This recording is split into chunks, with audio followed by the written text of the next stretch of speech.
طالبان حکومت کے ترجمان ذبیح اللہ مجاہد نے آج اپنے بیان میں بتایا کہ پاکستان کی حکام کی جانب سے حالیہ بیانات انتہائی افسوسناک ہیں۔ طالبان حکومت کے ترجمان کے مطابق پاکستان پر بھی ذمہ داری عائد ہوتی ہے کہ وہ صورتحال پر قابو پانے کے لیے اقدامات کرے۔ ایسے بے بنیاد بیانات دینے سے گریز کرنا چاہیے جن سے عدم اعتماد کی فضا پیدا ہوتی ہے اور جو کسی کے مفاد میں نہیں۔ ذبیح اللہ مجاہد نے کہا ان کی حکومت کوشش کر رہی ہے کہ افغانستان کی سرزمین پاکستان کے خلاف استعمال نہ ہو اور کابل اس مقصد کو حاصل کرنے میں سنجیدہ ہے۔ طالبان حکومت کے ترجمان نے بتایا کہ امارت اسلامیہ افغانستان میں امن و استحکام کو اہمیت دی جاتی ہے۔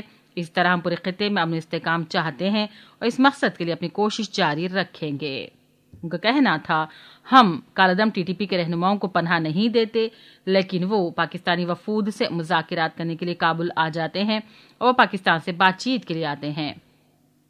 افغانستان کے سابق صدر حامد کرزئی نے اس بیان پر رد عمل دیا اور کہا پاکستان کو اپنی پالیسیوں کی وجہ سے موجودہ صورتحال کا سامنا ہے۔ بیورو رپورٹ، سیاست ٹی وی۔ افغانستان میں القاعدہ کے رہنما ایمن الظواہری کی ہلاکت کے اعلان کو 5 ماہ گزر جانے کے بعد بھی القاعدہ نے تاحال ان کی ہلاکت کی تصدیق نہیں کی اور نہ ہی نئے سربراہ کا اعلان کیا ہے۔ امریکی صدر جو بائیڈن نے کہا تھا امریکی مسلح افواج نے افغان دارالحکومت کے اوپر پرواز کرنے والے ڈرون سے 2 میزائل ایمن الظواہری کی رہائش گاہ پر داغے جس کے نتیجے میں وہ ہلاک ہو گئے تھے۔ امریکی محکمہ خارجہ کے ترجمان نے کہا کہ پاکستان کو دہشت گردی کے خلاف اپنے دفاع کا حق حاصل ہے اور طالبان اپنا یہ وعدہ نبھائے کہ افغانستان کی سرزمین کو دہشت گردانہ حملوں کے لیے استعمال کرنے کی اجازت نہیں دی جائے گی۔ پیش ناظرین یہ تفصیلات۔ امریکی محکمہ خارجہ کے ترجمان نیڈ پرائس نے کہا پاکستان کو دہشت گردی کے خلاف اپنے دفاع کا حق حاصل ہے اور طالبان اپنا یہ وعدہ نبھائیں کہ افغانستان کی سرزمین کو دہشت گردانہ حملوں کے لیے استعمال کرنے کی اجازت نہیں دی جائے گی۔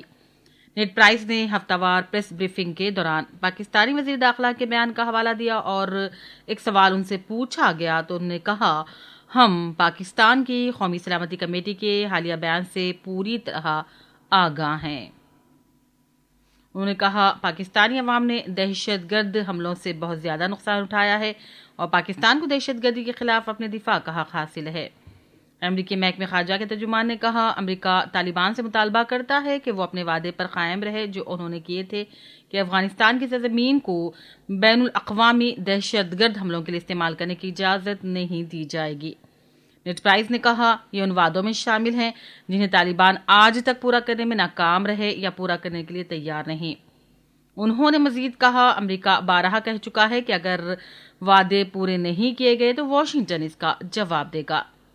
امریکی محکمہ خارجہ کے ترجمان نے کہا کہ طالبان نے بین الاقوامی برادری سے وعدے کیے ہیں لیکن اس سے بھی اہم بات یہ ہے کہ انہوں نے افغان عوام سے وعدے کیے ہیں، یہ وہ وعدے ہیں جن کی پرواہ ہم سب سے زیادہ کرتے ہیں۔ انہوں نے مزید کہا جب تک طالبان ان وعدوں کو پورا کرنے کے قابل نہیں ہو جاتے ہم اس طرح سے جواب دیں گے جس میں افغان عوام کی حمایت جاری رکھتے ہوئے ہماری جانب سے سخت مذمت کی جائے گی اور ہم بہت محتاط رہیں گے کہ کوئی ایسا کام نہ کرے جس سے افغان عوام کی انسانی فلاح و بہبود کو مزید خطرات لاحق ہو جائیں۔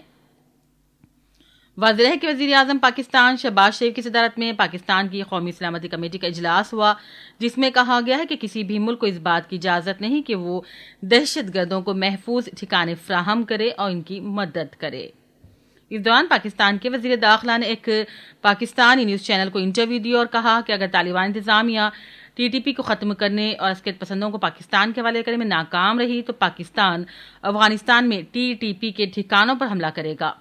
واضح ہے کہ ماہ نومبر میں حکومت اور ممنوعہ تحریک طالبان پاکستان کے درمیان جنگ بندی کے خاتمے کے بعد سے پچھلے چند ماہ کے دوران پاکستان میں دہشت گردانہ سرگرمیوں میں کافی اضافہ ہو گیا ہے۔ بیورو رپورٹ، سیاست ٹی وی۔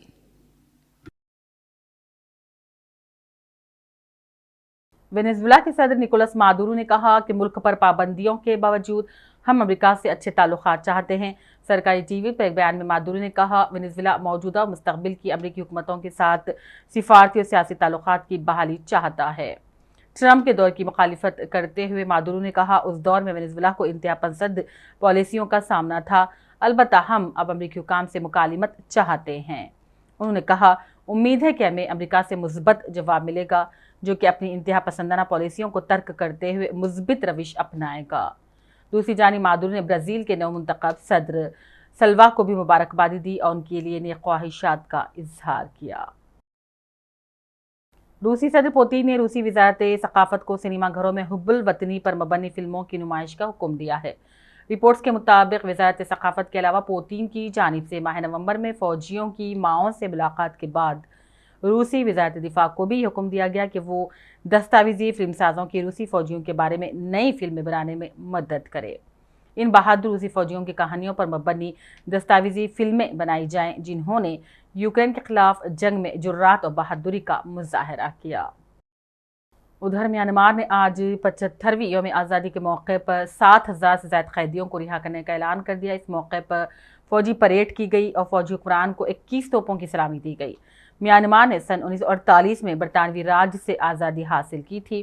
یاد ہے کہ کچھ دن قبل میانمار کی رہنما آنگ سان سوچی کو کرپشن کے الزام میں مزید 7 سال کی قید کی سزا سنائی گئی تھی۔ متعدد ممالک میں چین سے آنے والے مسافرین کے منفی کورونا ٹیسٹ لازمی کرنے کے اقدام پر چین نے جوابی اقدام کرنے کا انتباہ دیا۔ چینی وزارت خارجہ کی ترجمان نے کہا، چین سے آنے والے مسافرین پر منفی کورونا ٹیسٹ کی شرط سائنسی طور پر بے بنیاد اور غیر معقول ہے۔ ترجمان کے مطابق چین بھی جوابی اقدامات کرے گا۔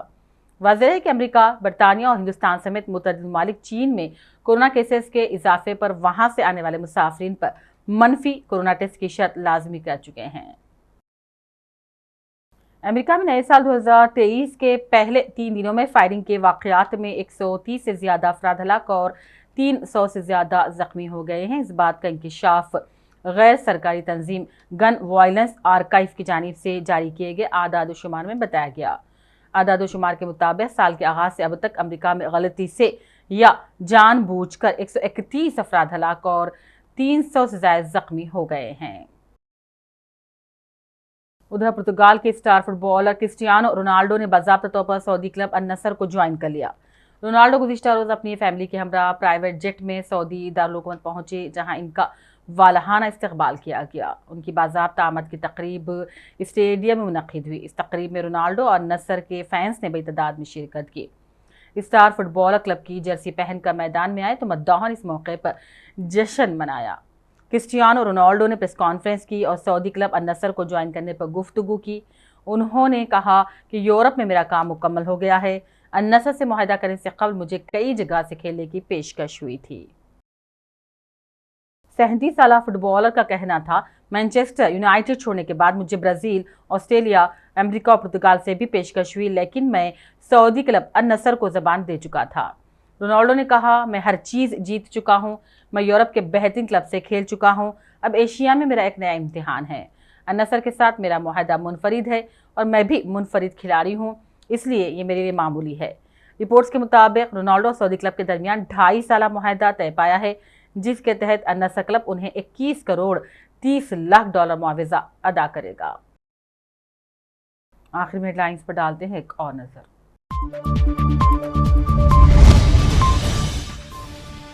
اسرائیلی وزیر کا مسجد اقصی پر اچانک دھاوا، اس حرکت نے نصف دنیا کو ہمارے مقابل لا کھڑا کر دیا، سابق اسرائیلی وزیر اعظم کا جواب۔ روسی فوجیوں کی ہلاکت، موبائل فونز کا غیر قانونی استعمال میزائل حملے کی وجہ بنا، روسی وزارت دفاع نے کی تصدیق۔ پاکستان اور تمام ہمسایہ ممالک کے ساتھ اچھے تعلقات چاہتے ہیں، افغان طالبان ترجمان کا بیان، کہا اشتعال انگیز اور بے بنیاد بیانات دینے سے گریز کرے پاکستان، حالیہ بیانات کو انتہائی افسوسناک قرار دیا۔ پاکستان کو دہشت گردی کے خلاف اپنے دفاع کا حق ہے حاصل، امریکی محکمہ خارجہ کے ترجمان کی پریس بریفنگ، طالبان سے کہا افغانستان کی سرزمین کو دہشت گردانہ حملوں کے استعمال ہونے سے روکیں۔ متعدد ممالک میں چینی مسافرین کی کورونا ٹیسٹنگ، چین نے کہا بے بنیاد ہے تمام پابندیاں، جواب دیا جائے گا۔ اور امریکہ میں نئے سال کے پہلے 3 دن فائرنگ سے 130 سے زائد افراد ہلاک، 300 زخمی۔